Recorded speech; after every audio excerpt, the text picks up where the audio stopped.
Back home, my grandmother raised a baby and went to work on a bomber assembly line.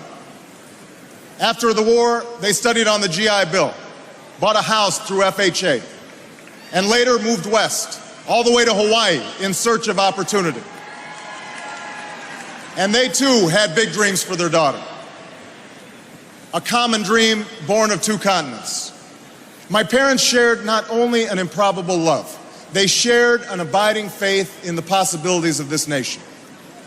They would give me an African name, Barack, or Blessed, believing that in a tolerant America, your name is no barrier to success.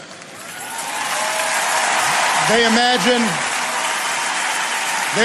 me going to the best schools in the land, even though they weren't rich, because in a generous America, you don't have to be rich to achieve your potential. They're both passed away now. And yet I know that on this night, they look down on me with great pride. They stand here, and I stand here today, grateful for the diversity of my heritage, aware that my parents' dreams live on in my two precious daughters. I stand here knowing that my story is part of the larger American story, that I owe a debt to all of those who came before me, and that in no other country on earth is my story even possible.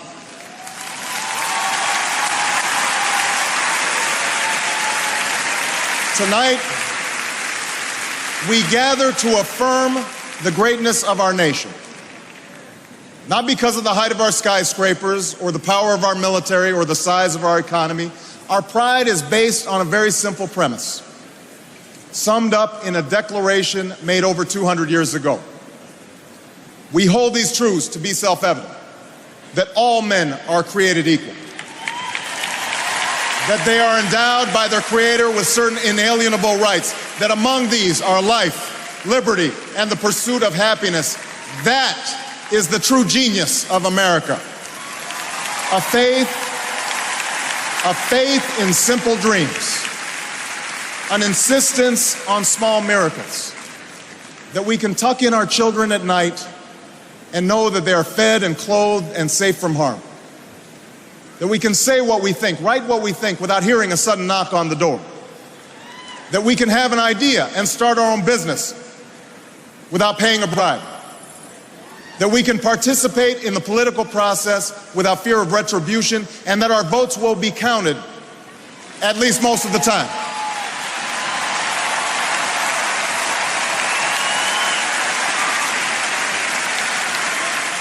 This year, in this election, we are called to reaffirm our values and our commitments, to hold them against a hard reality, and see how we're measuring up to the legacy of our forebears and the promise of future generations.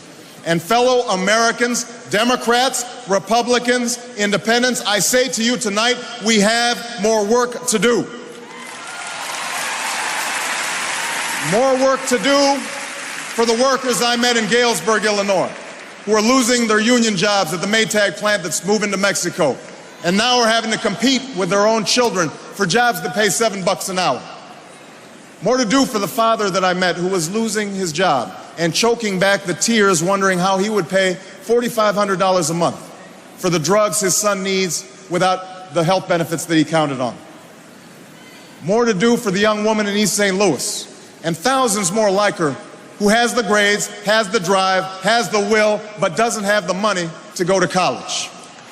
Now, don't get me wrong. The people I meet in small towns and big cities, in diners and office parks, they don't expect government to solve all their problems. They know they have to work hard to get ahead, and they want to. Go into the collar counties around Chicago, and people will tell you they don't want their tax money wasted by a welfare agency or by the Pentagon. Go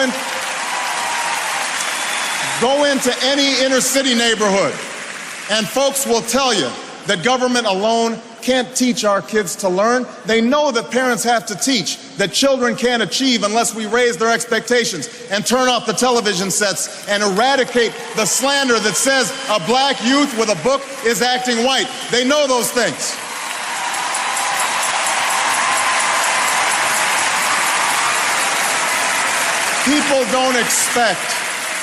People don't expect government to solve all their problems, but they sense deep in their bones that with just a slight change in priorities, we can make sure that every child in America has a decent shot at life, and that the doors of opportunity remain open to all. They know we can do better, and they want that choice.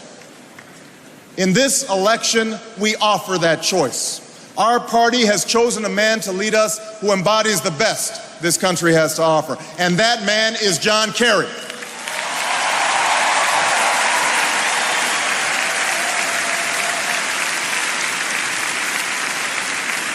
John Kerry understands the ideals of community, faith, and service because they've defined his life. From his heroic service to Vietnam, to his years as a prosecutor and lieutenant governor, through 2 decades in the United States Senate, he's devoted himself to this country. Again and again, we've seen him make tough choices when easier ones were available. His values and his record affirm what is best in us. John Kerry believes in an America where hard work is rewarded. So instead of offering tax breaks to companies shipping jobs overseas, he offers them to companies creating jobs here at home.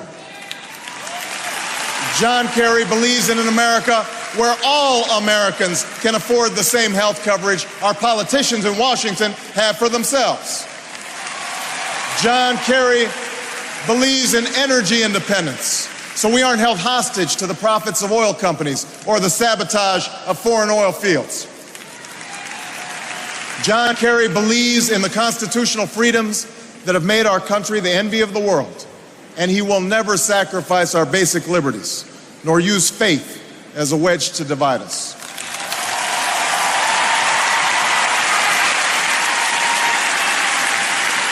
And John Kerry believes that in a dangerous world, war must be an option sometimes, but it should never be the first option. You know, a while back, I met a young man named Seamus in a VFW hall in East Moline, Illinois. He was a good-looking kid, 6'2", 6'3", clear-eyed with an easy smile. He told me he joined the Marines and was heading to Iraq the following week. And as I listened to him explain why he'd enlisted, the absolute faith he had in our country and its leaders, his devotion to duty and service, I thought, this young man was all that any of us might ever hope for in a child. But then I asked myself, are we serving Seamus as well as he's serving us? I thought of the 900 men and women, sons and daughters, husbands and wives, friends and neighbors who won't be returning to their own hometowns. I thought of the families I'd met who were struggling to get by without a loved one's full income, or whose loved ones had returned with a limb missing or nerves shattered, but still lacked long-term health benefits because they were reservists. When we send our young men and women into harm's way, we have a solemn obligation not to fudge the numbers or shade the truth about why they are going, to care for their families while they're gone, to tend to the soldiers upon their return, and to never, ever go to war without enough troops to win the war, secure the peace, and earn the respect of the world.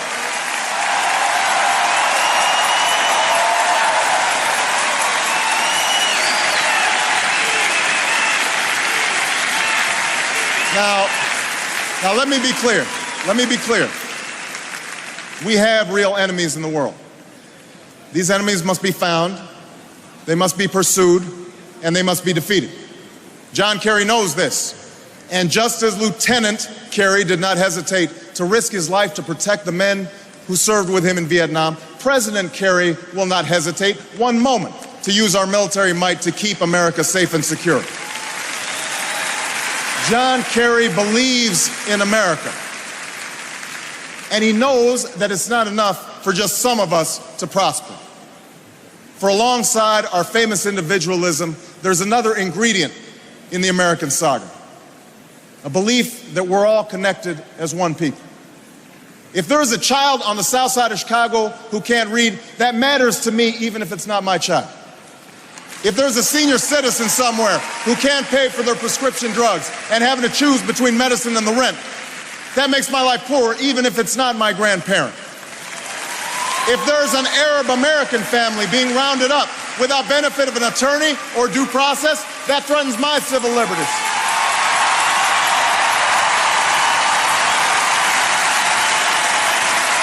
It is that fundamental belief.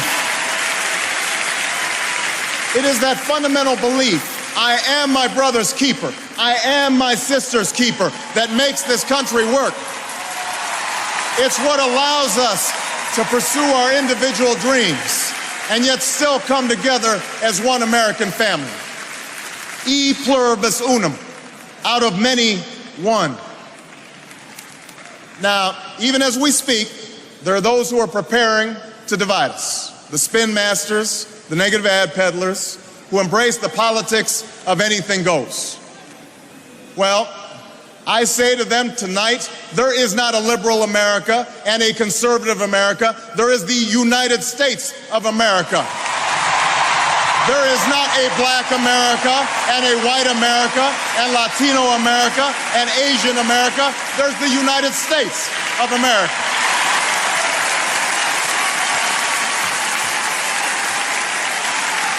In the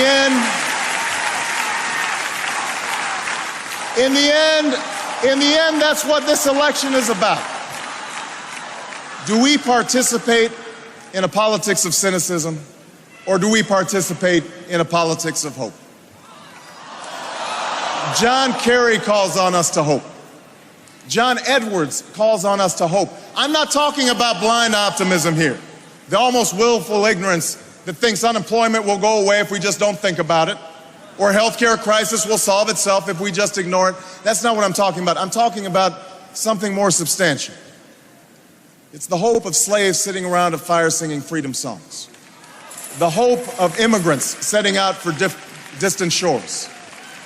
The hope of a young naval lieutenant bravely patrolling the Mekong Delta. The hope of a mill worker's son who dares to defy the odds. The hope of a skinny kid with a funny name who believes that America has a place for him too.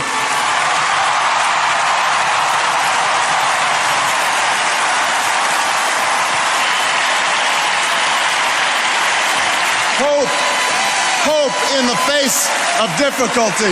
Hope in the face of uncertainty. The audacity of hope.